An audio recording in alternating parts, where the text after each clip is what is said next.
Huge announcement today by Unite. The first thing I'll ask, you've rejected what began as a 5% pay rise, the second largest in Gibraltar's history, according to the government. Does Unite leadership have a clear idea of a figure which would have avoided this strike action? Do you have a clear idea, or does your membership have a clear idea of what would have been acceptable?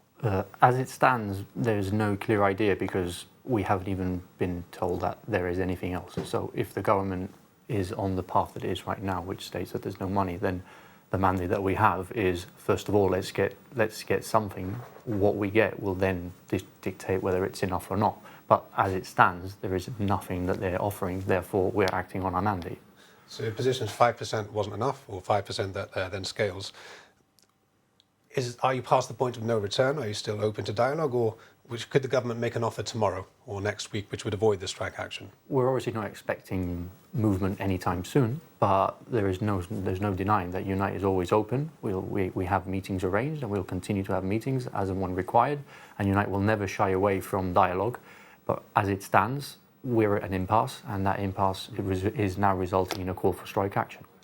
And another significant talking point is that Unite has been seen by some to have leapfrogged past less serious actions, such as go slow or work to rule or working out of uniform where relevant, straight to strike action. What's the reasoning being there? Although the headlines say strike action, we have engaged in a lot of workplaces, and we've actually indicated to them and asked them what they're willing to do. So therefore, if they can and they're willing to take strike action, then Unite will support them wholeheartedly. But there are situations where we acknowledge it's not moral or safe to do so, and therefore we have engaged in these derogations, as has been mentioned previously.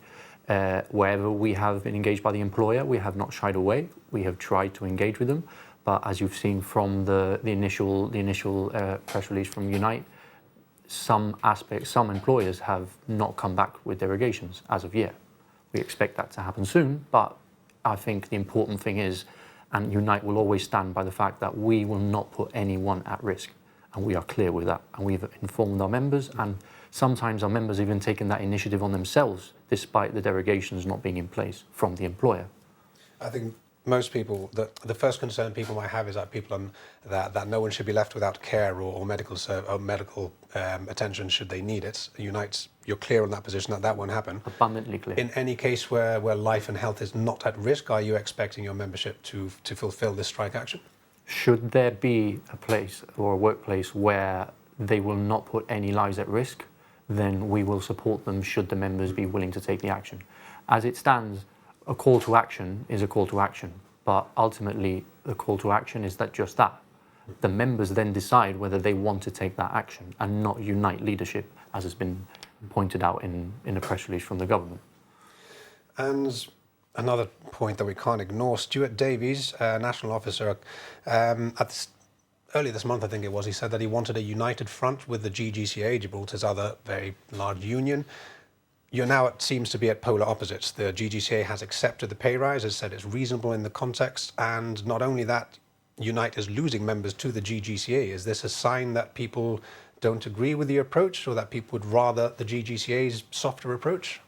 This, if I'm honest, this strike action was planned well before we had any issues with membership, as has come on the news recently with the bus company. So this is not a reaction at all. We were planning this all along, because if we don't have any movement in terms of the proposal from the government, then we have to plan for every eventuality, and this is not something you can do from one day to another. In terms of membership loss, this is a reality of being a union. It shifts and changes as and when we have members who are unhappy or members who are not happy, and that's the reality of union membership. It can change that quickly. And another point raised by the government, fewer than 1 in 2 voted, you can remind me, the result of the vote was quite, 84%, but it's 84% of less than half of the membership. Are you concerned at all, while you still strongly believe that you have the mandate and that the government's wrong to poke any holes in that, are you not at all concerned that fewer than half of the members that you balloted voted in favour or against this? I'm not concerned at all, because as it stands, we have made our mandate clear, and to date we have not received one email or one piece of correspondence from a member who does not agree with our action or with our mandate.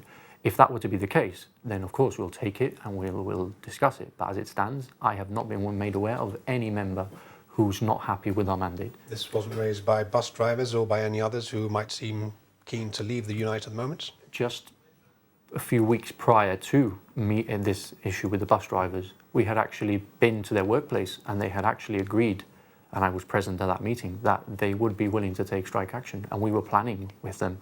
And it is clear that the movement to the GGCA has potentially affected that, but that will not deter us. We will continue steadfast in the workplaces that feel they want to take action. And the government has, I think, as is usual, said that those who don't go to work on the day because they're striking will have their pay docked. Can you confirm that workers will be reimbursed by Unite for any lost pay? Yes, Unite has what we call a dispute pay, which is an amount we pay to our members when they are deducted wages or salaries as a result of any strike action. The reason that why we can encourage our members to take action when they feel it's necessary is because they have that support from Unite. And we will make no apologies that we will encourage our members to take action when they feel it's just and fair for them.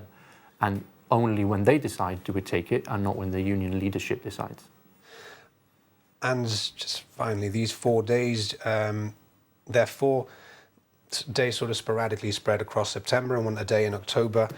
Is this a sign of is this just your message to the government, or is this part of perhaps wider plans? Is the government expected to respond to this, and do you want something to come from the government from this action? Is this one piece of action, or is this something that you might build on? Ultimately, as it stands, we do not want to take action. That's our last resort. But we have to plan for every eventuality. And at one point, you need to call the action. You can't just stay on a mandate without acting on it. And that's what we're doing right now. We're at an impasse with the government. Therefore, we have a mandate that we act upon. And from that moment, we'll see how the situation transpires. But as it stands, this is the plan we've had, because we didn't want to put ourselves down on details for a prolonged period of time, because we understand that negotiations, should they proceed, has to be fluid. So obviously we're open for communication, we're open for dialogue, but as it stands, this is the planned action. But that could all well change. It could either go for improving the situation in terms of less action, or it could get worse. But that's all down to the membership as and when we meet with them, despite whatever the government might say.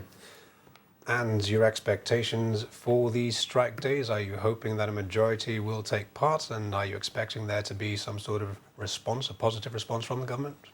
It's difficult to say, because you're dealing with so many individuals, so many workplaces, so many responsibilities. So all we can do is call the action. And once we call the action, we can say for certain that we will support those members who take action through the dispute pay. And should there be any repercussions, be it legally or not so, in their employment, we will also defend them, because as has been stated previously by the government and by Unite, they have a legal right to take action or strike action, and we will support it. Unite Regional Officer Donovan Correia, thanks very much for joining us. Thank you.